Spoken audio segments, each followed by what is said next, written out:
আমার রাসূল বলেন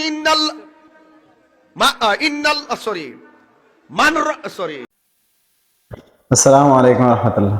সম্মানিত দেশবাসী, আমি আপনাদের সামনে একটি কথা বলার জন্য উপস্থিত হলাম। কথাটা হচ্ছে যে গিয়াসউদ্দিন আত-তাহেরী বর্তমানে শাইখ আহমদুল্লাহর খুবই বিরোধিতা করতেছে এবং তার আস-সুন্নাহ ফাউন্ডেশনের খুব বিরোধিতা করতেছে। উনি সেই ব্যক্তি যার বয়ান আপনারা একটু আগে শুনছিলেন, একটি হাদিস বলতে যায় তিনি কি অবস্থা করছিল। উনি আবার শাইখ আহমদুল্লাহকে বিরোধিতা করতেছে এবং কি শাইখ আহমদুল্লাহর বিরুদ্ধে অনেক কথাবার্তা বলতেছে। শুনেন আপনি তার দুটা কথা। আমার রাসূল বলেন আরে না বেটা, রাইট ফারিনা শব্দ নাই বেটা, একটু মনে হইতেছেন আর কি। এই আহমদুল্লাহ হলো পাবলিককে ধোঁকা দিয়ে বোকা বানায়, ঠিক কিনা বলেন?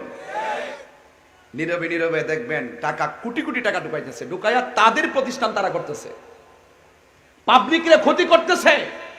3 ভাগের 1 ভাগ পাবলিকে দান করে আর 2 ভাগ দিয়া তারা আত্মসামাজিকতার নামে তাদের আকীদাগুলো প্রমোট করতেছে বাংলাদেশে। কথা বলেন, ঠিক কিনা বলেন?